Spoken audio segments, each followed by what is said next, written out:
All right, we're back here once again on Couch Coach Live. Once again, here another Wednesday night under the lights here at Couch Coach Live.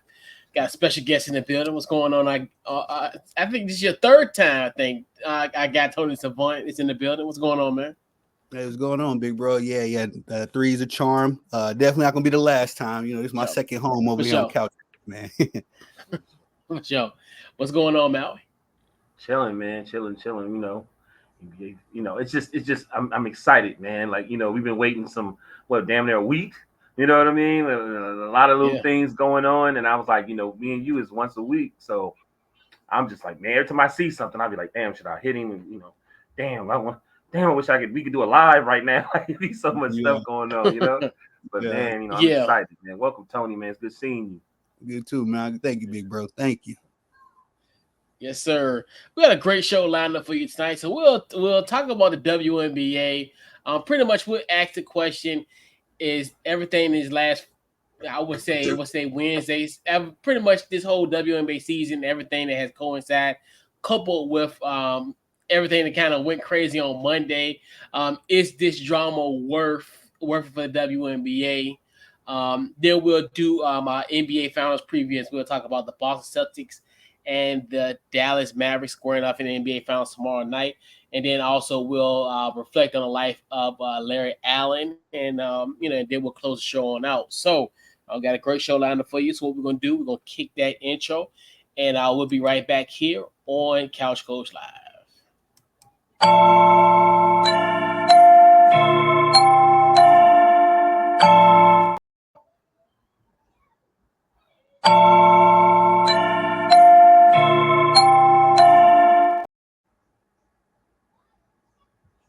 All right, all right, this intro to play again.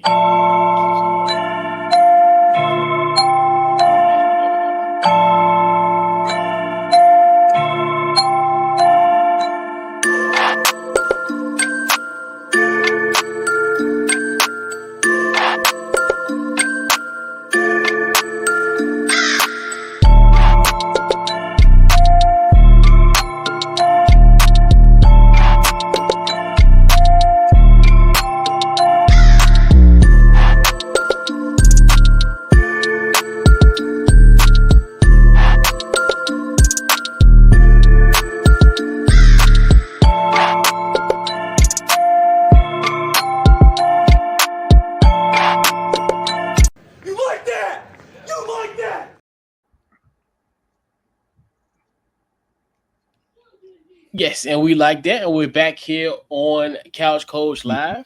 So we got to get into it. So we'll set it all up. So pretty much, I honestly think when we talk about this WNBA situation, I kind of low key, as far as from WNBA standpoint, because where it really started off, Jeff Teague bought us there. So shout out to our guy Jeff Teague. So Jeff Teague was the first one, I think, in my personal opinion, who kind of started this whole like the Caitlin Clark WNBA thing that we kind of lead to today, where essentially he was saying, hey, y'all gotta let her live, let her do her thing, give her the yellow brick road, and let her just do her thing. Don't get her way. I think Colin Cowherd kind of was in that same type of echo as well, and then obviously Charles Barkley echoed LeBron James' sentiments during Inside the NBA one night and was saying, hey, that the women are jealous, that let her do her thing. Saturday. And what's crazy about all that is, so it was the heralded matchup between Angel Reese, Chicago Sky versus the Indiana Fever. It is, as you know, if you haven't been sleeping on the rock, Caitlin Clark plays for that team.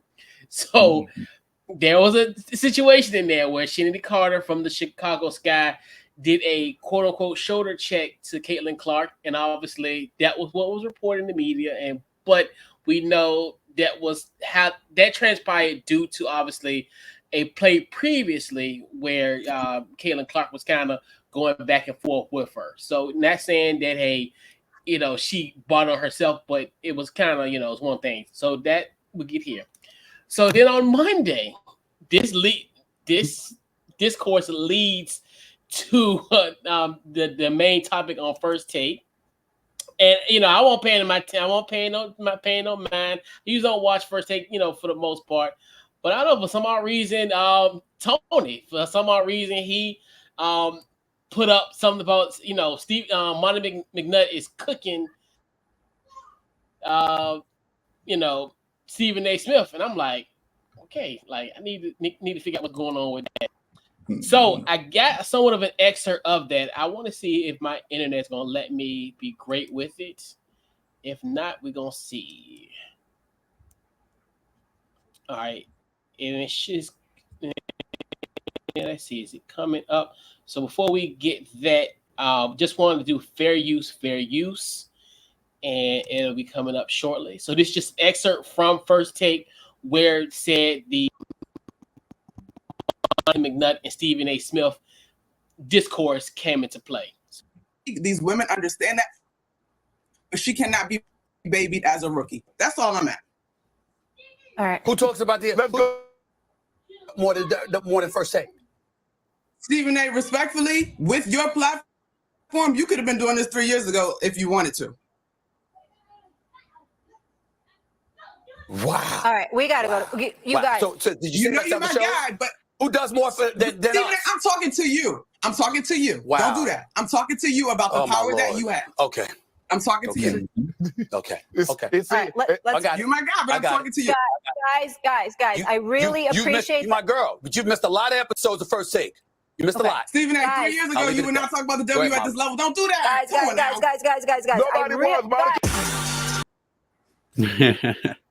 That's why I'm single. So then wait, there's more. And as the late I think the guy from the infomercial guy, I forgot Billy Blank. Was it Billy Blanks? But anyway, RIP to him. But wait, there's more. So obviously, as we know, how First Take comes on and they end at 12. Then Pat McAfee comes in after said First Take, and he on his wall he shows the rookie class, and he said, "You know what? We're not here for the rookie class. We're here for that white B." To paraphrase it, that's what Pat McAfee said. That's not the thoughts of any of us here on the table today, on the couch today. So we'll go around the horn, fellas. With everything that's going on, we kind of talked about a subset of the drama that happened in the last 48 hours. Is the drama, in your personal opinion, worth it as far as for the WNBA? As far as is it a good thing for the WNBA or is it a bad thing? I'm gonna go with you first, Tony. What are your thoughts? To be honest, big bro, I come from an era where no press is bad press, and not in the sense of, you don't want to be in no felony or nothing like in trouble with the law, but in the same breath, this is within competitive sports. The only thing I think is bad about it is that people are kind of overblowing every little thing because it's women's sports. I mean, I know all of us remember the Michael Jordan Bad Boys era. Michael Jordan was getting knucked up, so we've seen this level of physicality versus the new kid on the block before. But as far as all of the drama going on, everybody tuning in, tapping in, I think it's very good for the league. It's bringing exposure. And we're getting a new fan base. A lot of them are casuals. They just coming in because they love Caitlin Clark. But there's a lot of people that's paying attention now to the WNBA. My only hope is that the WNBA capitalizes on it, and are able to catapult with this leverage. So I think it's a good thing, big bro. Sure. What you got, Mal? What's your thoughts? Man, same thing. To me, even with Pat saying something, how he said it, I just think this is I want to say scripted, but I don't know the right word to make it. I feel like I'm not saying the games are fixed, but I'm saying this is part of the storyline. Like if you ever watched a wrestling match, the guy gets beat up, and then at the end of the match he comes back like Hulk Hogan. He gets this thing, and I think that's part of the story.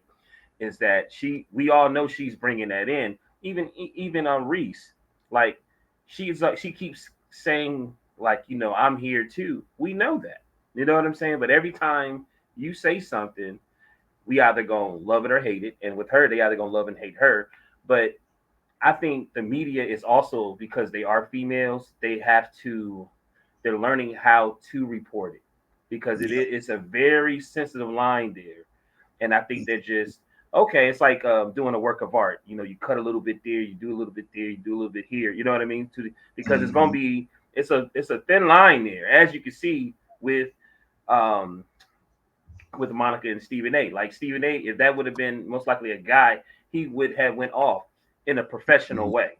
But he know, and especially since he has sisters, he know he literally can only go so far. You know what I mean? He know he only can go so far because or everything will come at him. But your question is, I think it's great. I don't think it's overblown. I think it's like I'm talking about the playoffs, and one of my closest friends, he's watching the WNBA. He don't even care about the NBA playoffs. He's watching the W, and he's saying all these different names. He's saying all these different things, and um, some of the podcasts I watch during the day talking about sports, they're going to the games and they're giving you insight of who to check out for, who to watch. I think, and then we all have podcasts, so it's very important for this to happen, to show the physicality, to show all these different things, because we're really watching it because of the injuries and see how they grow, just like Larry Bird and Magic Johnson, and on and on and on and on. So I think it's great. I think it's all part of it. You know, sometimes when you watch a game and a person do a dirty shot, it plays with your emotions. You have to go say, yeah, that's what I'm talking about. You go say, hey man, that ain't right. That ain't right. You know what I mean? But that keeps us, you know, because if you just see them go up and down and they do layups, you'll probably get bored. So I think it's great all around. Yeah, I think it is for me. I think it is worth it. I think it's one of those things when you have to realize when a sport like that grows in this type of form, it's got to be some type of storyline behind it. So I think that's the beauty of it all. I think when it comes to, in my personal opinion, every sport deals with this. Every major sport deals with a situation where we don't necessarily talk about the game, certain players, certain things about elements of the game. I mean, you can say the same thing, like in the NFL. If you look at how the Kansas City Chiefs, they won their second straight Super Bowl, but what was the biggest prevailing story was Taylor Swift. Somebody, so you look at that type of situation, and then look at the NBA. You look at now, we can ready to talk about the NBA Finals, who's had the biggest headline today, LeBron James. So it's kind of just one of those things where you just look at it from that standpoint of, you're always going to have these somewhat subset side stories that won't, that's not necessarily related to the actual game itself. So, I like it. It's to a point where it was bound to happen, and I think that, I know a lot of people look at, as far as Caitlin Clark, she's like, she's the catalyst of all this, like as far as all the change that has happened as of late. But all this stuff was kind of cooking in already in the oven anyway. I know a lot of people, when they think about, it's like, well, I know like Jeff Teagan and they were all like saying, hey, let her do her thing because she's your cash cow. In theory, somewhat, but they were still doing stuff like as far as the charter flights was in play anyway, because obviously that was a storyline. As far as something Monica McNutt probably would have suggested maybe 3 years ago, what could have been a topic where they had situations where these people, the women were flying, charter flights. They, not charter flight, they were, flying commercial, like, with us, So you look at that, and then also the expansion with Toronto and Golden State, that was going to happen anyway. So it's kind of one of the things where I look at it like this. I look at it in WNBA in the sense, like, think about now, we talk about summertime. Think about like the grill method, in the sense where you like that one match. You got, half the embers are kind of like, turning gray, and then I think Kayla Clark coming in and that rookie class, I will lump them all into it. They were like the lightning fluid. They really got the grill going and got to a point. Because they were still, WNBA was still having buzz, but not like the type of buzz that we got now. So it's one of the things where, I know a lot of people, like you said, people, there are a lot of casual people now have entered the WNBA chat. So it's kind of one of those where, and that's going to happen. And I think you're going to, when you have casual, and that's what makes up the population of fandom. It's the casuals, Just like I talked about the other two examples in the NBA and NFL, they have casuals. We all know they have casuals. Can I ask you, gentlemen, a question, Big Bro? Because you brought something to my mind as far as, I feel like the number one culprit in all this is the WNBA. As far as they doing they thing with the Caitlin Clark press. It's almost around the clock. It's almost LeBron level at this point. Because every time I look at ESPN, it's Caitlin Clark or the NBA Finals right now. But I would say that the WNBA has a golden opportunity right now. Not only do they have a Larry Bird and a Magic Johnson, they also have a class of 2003. When we had a deep roster, LeBron, D Wade, Chris Bosh, Carmelo, all of this just generational talent. I think the WNBA is doing a disservice to the other young ladies that came out of this, probably the most legendary draft, if they all pan out just right, because it's that young lady, Alyssa Pilley. I don't remember her name exactly. She's balling in Minnesota. She's just now getting minutes too. She had to earn her spot. Nobody really knows her story, but she was on the brink of being cut. You know what I mean? So Cameron Brink to me looks like a young Lisa Leslie as far as on both sides of the ball being effective. And even we could go with Angel Reese, she plays for my Chicago Sky. So I'm a little biased when it comes to Angel right now.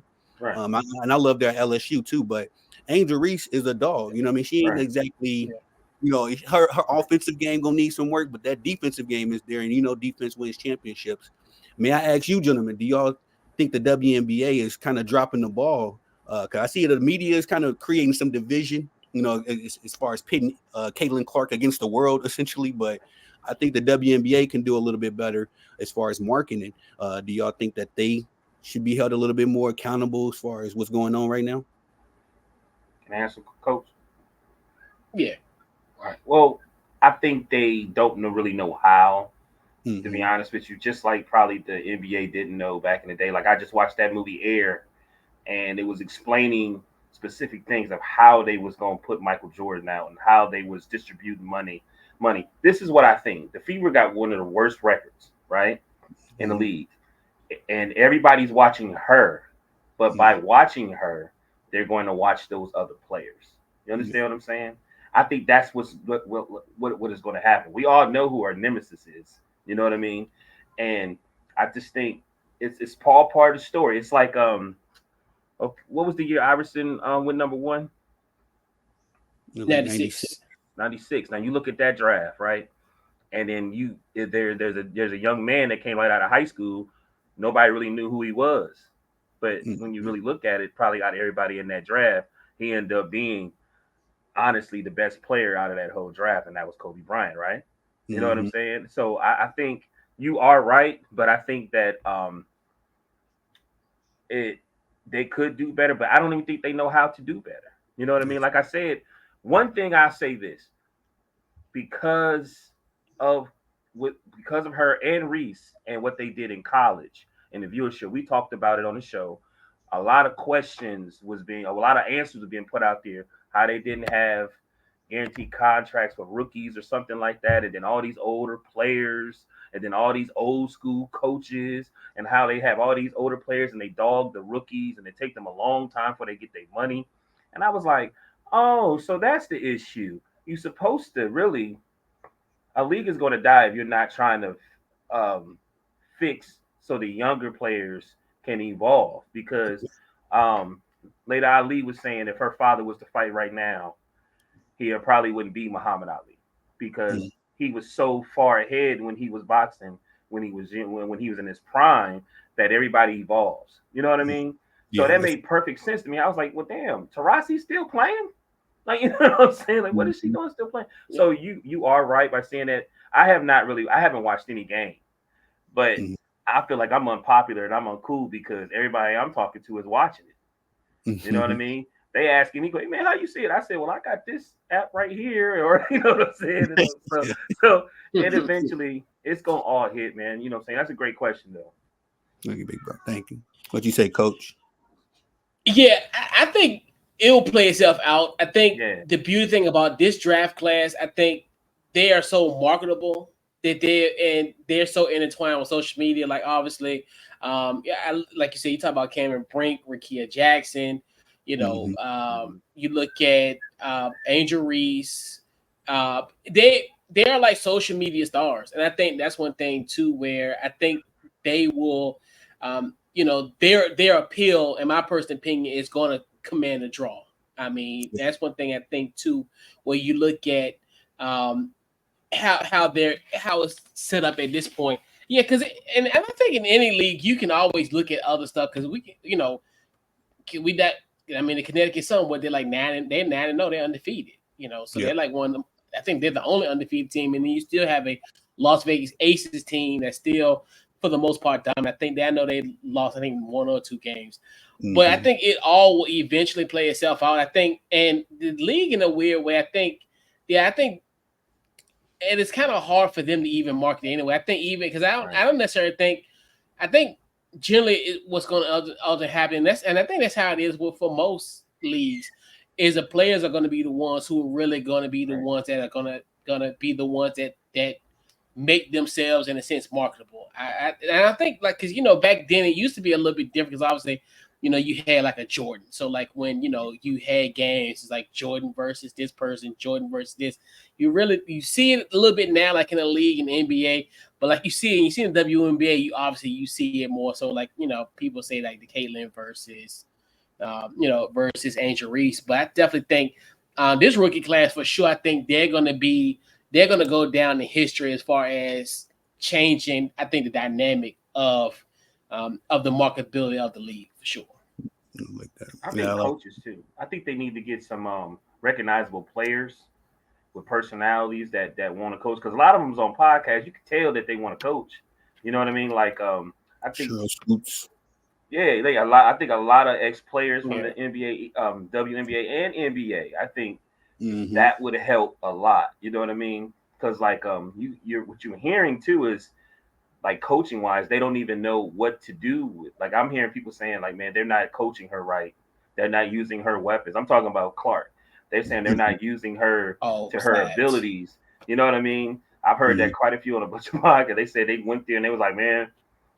Like they got to be using her better. It's like and that's what they said a couple years ago. When they was like, man, they still playing an old school style of basketball. And also one more thing, I think Clark is the one, but I think the one that's still in college that's coming. What's her name? Asia. I think that's the one they get ready for. I'm sorry, Juju. I think Juju the one. And I think they just getting the ball started because I think when Juju get there, and then you know what I'm saying she look good. Yeah. You know what I'm saying? She need to come to the Wizards. Yeah, I think y'all gonna get Paige.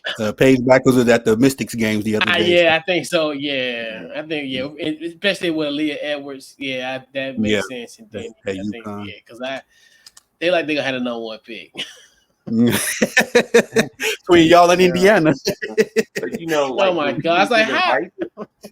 When people give advice to the WNBA, it just seemed like all the older players or analysts would get so defensive, like they would take everything to heart. Man, it's like we want y'all to shine. I'm asking true basketball players. One dude was like, man, they need to dunk. He was like, they need to bring the hoop down and they need to dunk. I'm like, what? To me, that's not a real hooper, dude. That would say, I'm like, man, female basketball it's real basketball, man. Like, it's the beauty of it. He was like, man, and he a Kobe Bryant type of guy where I don't care. I 1/85. You know what I'm saying? So I hear a bunch of people saying that, and I was just like, and then you say everybody seemed like somebody would say something. They would just like, well, you don't really know what we doing. Do you even watch the WNBA? You know what I'm saying? And I'm like, oh, okay. So y'all just don't really want no help. Y'all got it. You know what I mean? That's a good point, Mal. And shout out to our guy Walker Mark. Shout out to our guy. Shout out to Kansas City Chiefs. These new WNBA fans and media with these played out narratives are tiring already. Oh yes, for sure. Yep. And it's for sure. It's a lot of sensitive fans nowadays, man. Back in the days, you just if your guy, your particular favorite player wasn't playing great, or they got roughed up, you just roll with the punches. It's like, hey, I don't remember anybody crying about, I remember a lot of people saying the Pistons were a dirty team. I was a little kid back, but I don't remember anybody saying, make it easier for Jordan. Now, David Stern got hip to it, and was like, it's my golden goose. But nowadays, man, it don't take nothing for these fans to get on the internet and just be crucifying you. And trust me, she's been balling for a long time.